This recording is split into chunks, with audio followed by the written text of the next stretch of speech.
Bonjour, bienvenue dans ma bibliothèque. Une partie de ma bibliothèque, une toute petite partie de ma bibliothèque. Nous sommes à Montréal le 25 août 2016. Mon nom est Bruno Lalonde. Alors voilà où nous en sommes. Fabienne et moi avons ce projet d'ouvrir une librairie, d'ouvrir une nouvelle librairie, non pas une deuxième, mais de transformer le livre voyageur qui a déjà près de 21 ans d'existence, d'abandonner le nom, le livre voyageur, et de l'appeler, on va conserver la raison sociale cependant, une compagnie incorporée, et nous allons l'appeler simplement la librairie atelier. Mais voilà, il nous faut trouver un nouvel emplacement où on pourra à la fois aménager la librairie, l'atelier et la bibliothèque personnelle. Alors, je ne sais si vous réalisez la tâche incroyable que ça représente, c'est-à-dire déplacer 50 000 livres, 10 000 de la librairie, 15 000 en inventaire, toujours de la même librairie, et 25 000 de ma bibliothèque personnelle. Et ça, c'est assez effarant parce que on se demande bien, je me demande bien comment j'ai fait pour accumuler tant de livres et qu'est-ce que j'avais en tête lorsque j'ai entrepris cette chose incroyable, l'édification de la bibliothèque, qui dans mon esprit s'apparente à la construction d'un château. On pourrait reprendre la terminologie de Thérèse d'Avila, la demeure de l'âme, un endroit où je pourrais, un endroit magique, un espace magnétique, où je pourrais refaire mes forces, où je pourrais donner un sens à ma vie. Mais j'ai partagé, j'ai déjà écrit il y a quelques années que ma bibliothèque, au fond, était un cénotaphe, un tombeau vide, le tombeau vide de mon espérance, finalement. Mon père est écrivain, mon père est poète, et je ne l'ai pas connu. J'ai grandi sans père, c'est-à-dire que je n'ai pas connu l'expérience des limites. Mais cette absence de connaissance de limites aussi a fait que j'ai été littéralement livré à moi-même. Alors, mon ami Robert Hébert, à qui nous discutions de cette chose-là, de la bibliothèque comme tombeau, la bibliothèque comme sarcophage, bibliothèque pharaonique, n'est-ce pas, me confiait avoir eu aussi cette idée-là, mais je me réécriais en lui disant, Robert, j'aime bien aussi cette notion-là d'inconscient machinique de Deleuze, que dans un inconscient, on n'y trouve pas que des pulsions libidinales ou une pulsion de mort, que ce n'est pas qu'un lieu où Eros et Thanatos se livrent une bataille sans merci. On y trouve également les traces d'un temps. Nous sommes les fils et les filles de notre siècle. On y trouve également l'inconscient collectif, qui lui ne nous appartient pas, mais la tâche de l'écrivain, c'est également de descendre tel un scaphandrier dans l'inconscient collectif et d'y ramener des objets qui peuvent sembler hétéroclites, mais qui, déposés sur la table d'écriture, peuvent nous donner un tout petit aperçu, fragment, comme des miroirs émiettés de la réalité. Alors, on ne se contentera pas de cette explication-là freudienne pour expliquer comment un individu à peu près normal arrive à assembler 25 000 livres. Il faut dire aussi, propriétaire de l'appartement, déjà depuis près de 20 ans également, je n'ai pas acheté un appartement ni pour spéculer dessus. D'ailleurs, à ce moment-là, personne n'en voulait.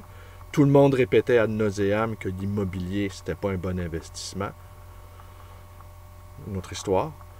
Moi, ce que je voulais simplement, c'est ne plus bouger, m'enraciner dans un lieu et déménager une bibliothèque à ce moment-là, il y a 20 ans. Ma bibliothèque était déjà une énorme bibliothèque de 20 000 livres. J'en ai rajouté 5000 dans les 20 dernières dans les 20 dernières années. Ce qui est 5000, c'est pas considérable, c'est quelques centaines par année. C'est pas tant que ça. Mais tout de même, l'effet combiné des 25 000 livres, ben, c'est assez impressionnant. Et j'avais l'habitude, avant, de procéder à chaque année à un élagage de ma bibliothèque. Pas tant pour en accueillir d'autres que certains livres, je n'étais plus là, j'avais acquis l'absolue conviction que je ne les lirais pas. Et puis, et là, j'ai entrepris à nouveau de faire un ménage de ma bibliothèque. Et est-ce que je vais vous montrer, est-ce que c'est loin d'ici, bougez pas? Alors, j'ai retrouvé, tenez, le genre de livre que je vais élaguer. Je vais vous en montrer un. Bon, Les Dimanches d'un bourgeois de Paris de Guy Maupassant. Bon, ceci, ça va aller rejoindre la librairie. Marguerite Duras, L'Amant, c'est toujours très demandé à la librairie. Et tenez, je l'ouvre et qu'est-ce qu'on y trouve? La signature de ma mère. C'est un livre qui a appartenu à ma mère. Je ne sais pas qu'est-ce qu'elle en a pensé. Moi, j'avais plutôt aimé. J'aime assez Marguerite Duras, mais ça fait déjà des années que j'en ai pas ouvert un. Ici, bon, le dos n'existe plus. Et qu'est-ce qu'on... Ah oui, c'est Sainte-Beuve. Volupté de Sainte-Beuve. Bon, ça c'est élagage. Le dos, c'est même élimination. Le dos brisé, c'est pas vendable. Edmond Jabez, un livre d'entretien avec Marcel Cohen, qui est tout annoté, mais pas par mes bons soins. J'ai retrouvé, là ici, Stig Dagerman, Dur en visite à Newton. Ça, évidemment, je le garde. Je ne l'ai pas lu, mais c'est sûr que je veux le lire et que je vais le lire. Thomas Mann, L'appel aux Allemands. Malcolm Lowry, Au-dessous du volcan. On peut pas se débarrasser de ça. Le journal de Catherine Posy, Parcouru. Ah, tenez, je viens de découvrir quelque chose. Petite section québécoise ici. Denis Vanier, José Yvon, Choréphilie, que j'ai lu. Mais, je sais pas, ça fait plus de 30 ans que je me demande si j'aime Denis Vanier. Pas sûr de l'aimer au fond. Les Contes glacés de Jacques Sternberg, que j'ai adoré. J'adore Jacques Sternberg. J'aimerais bien que le magazine littéraire publie toutes ses critiques. C'est un fin lecteur, Jacques Sternberg. Et j'attends toujours qu'on publie un recueil de ses critiques. Henri Michaud, Affrontement. On ne peut pas se débarrasser d'Henri Michaud. C'est une première édition en plus. Donc, c'est assez extraordinaire, Henri Michaud. Philippe Soupeau, Le Grand Homme. Biographie d'Allen Ginsberg. On ne peut pas se débarrasser de ça, évidemment. Un colloque sur Antonin Artaud. Ça, c'est une biographie d'Hemingway, si je ne m'abuse. Ouais, oui, par le fils d'Hemingway. Bon, Pauyan et non pas Paulan, Pauyan.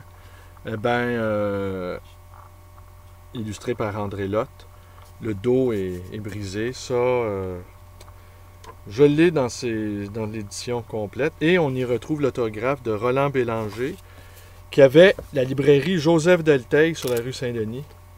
Je sais que Roland écoute parfois mes vidéos, je le salue. Éric Losfeld, Endetté comme une mule ou La passion d'éditer. On ne peut pas se débarrasser de ça non plus. J'ai adoré ce livre-là. Que j'ai acheté et que j'ai lu, que j'ai acheté à la bouquinerie Mont-Royal il y a une bonne vingtaine d'années. Nord, de Céline. Joé Bousquet. Hein? Un amour couleur de thé. Que j'ai acheté également à la bouquinerie, on reconnaît le prix. Annie Lebrun, Ombre pour ombre, absolument extraordinaire, un de ses derniers livres. Lu également, donc je le garde. Tous les livres lus, je les garde. Alors j'aurais voulu vous montrer. On va déplacer ça, on va voir, peut-être c'est sur la pile ici. On va avoir un petit vue en plongée. Donc c'est le Capharnaüm dans cette petite pièce.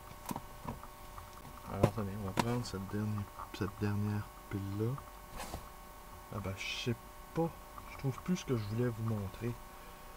En fait, ce que je voulais vous montrer, c'est... Ah, tenez. Ah, voilà, on est de retour. Iris Murdoch, un homme à catastrophe. Je crois pas que je vais le lire. Alors, je vais peut-être l'amener à la librairie ou l'élaguer simplement. Les conférences de Borghese, 2$, acheté à la librairie québécoise sur Amherst. Brantôme, Les Dames galantes. Le Motéotime, d'Henri Bosco, que j'avais beaucoup aimé. Tenez, alors vous allez voir, on va voir quelque chose ici. Alors, on reconnaît ma signature et je l'ai lu le 4 mars 1986. J'avais donc 25 ans. Et le prix ici, 50$, ça avait été acheté au Chineur du Québec. L'ancien palais du livre qui était sur McGill et qui, Nadeau, s'était converti. Il vendait des vêtements, il vendait de tout. Et j'ai enfin compris, mais ça, je ne peux pas vraiment vous le révéler. Peut-être que ça sera dans mes carnets secrets. J'ai enfin compris comment le palais du livre s'alimentait.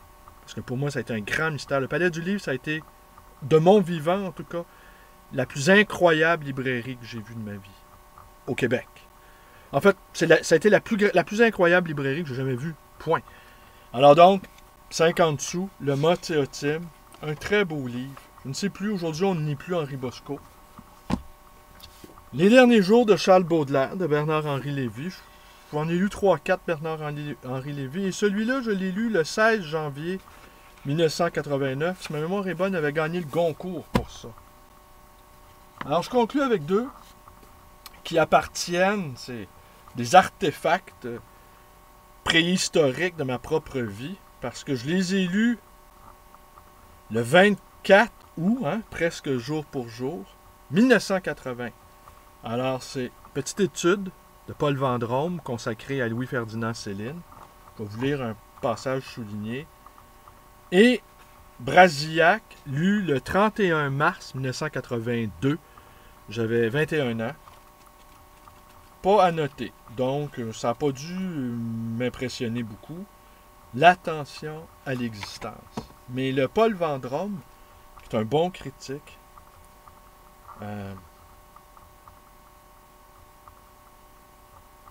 alors, il cite ici un passage de son étude sur Semmelweis. Tous les livres de Céline sont dédiés à cette gorgone, la mort. Tous ces personnages sont devant elle comme les enfants devant leur mort, pour se recommander à la bonté de ses caprices. La phrase clé qui ouvre toutes les portes, elle est déjà dans Semmelweis. Dans l'histoire des temps, la vie n'est qu'une ivresse, la vérité, c'est la mort. Ici, ce que dit Paul Vendôme, on va vraiment conclure là-dessus. Le dégoût n'est pas le dégoût de la vie. Ça, j'ai souligné ça. À l'âge de... Quel âge déjà? À l'âge de 19 ans. Voilà ce que je... Et puis j'avais trouvé ça vraiment extraordinaire comme citation. Le dégoût n'est pas le dégoût de la vie, mais une répulsion instinctive devant ce qui détraque et corrompt la vie. Céline ne hait pas l'humanité, mais les maladies qui la pourrissent. Ce qu'il dénonce dans ses livres, c'est la passion de la mort que les hommes entretiennent. Eh bien voilà, la passion de la mort, je ne peux pas dire que moi je l'ai entretenue en faisant de telle sorte que cette bibliothèque cénotaphe, cette bibliothèque sarcophage, cette bibliothèque cannibale, au fond, on pourrait dire qu'elle s'est nourrie comme un monstre de ma propre substance. Mais on pourrait dire également que j'y suis allé chercher ce dont j'avais besoin pour faire face à une réalité qui était, dans mon cas à moi, à l'instar d'Antoine Doinel dans Les mauvais coups de François Truffaut, la réalité était beaucoup trop rude pour moi. Et après divers passages initiatiques de tout ordre, eh bien, j'ai fini par n'avoir qu'une seule passion, la littérature, qui m'a permis de tenir bon, qui m'a permis de voir augmenter mes puissances d'existence et mes possibilités d'être dans un monde où, en partant, mes chances étaient assez minces. Voilà. Et c'est pour ça aussi que j'ai une grande affection pour les gangsta rap. J'ai une grande affection, c'est ce que je disais à Fabienne ce matin, pour Tupac, pour 50 Cent, tous ces gamins des ghettos américains qui sont des dealers, des tueurs même, et qui peuvent venir assassiner, mais qui quand même, malgré toutes les vicissitudes hasardeuses de leur existence, ont voulu donner un sens par la création, par la musique. Ils ont voulu transcender leur existence par la création. Et pour moi, je n'irai pas jusqu'à dire que c'est des modèles, mais assurément, ce sont des êtres dignes de respect, contrairement à ce qu'on peut entendre partout, ici et là. Je vous remercie d'être avec moi. Vous connaissez la suite. Ma chaîne, ma librairie qui va déménager. Je vous expliquerai plus tard comment on arrive à déménager, à déplacer 50 000 livres. C'est pas rien. C'est toute une aventure. J'en ai déjà déplacé. Nous en avons déjà entreposé 10 000 qui sont sortis d'ici. Il en reste 30 000 ici et il en reste 10 000 à Côte-des-Neiges. Ouais. Le mythe est décisif. Je vous remercie d'être avec moi. Portez-vous bien. Vous connaissez la suite, toutes les suites possibles et inimaginables. Il n'en tient qu'à vous. Merci. Bonne journée à tous.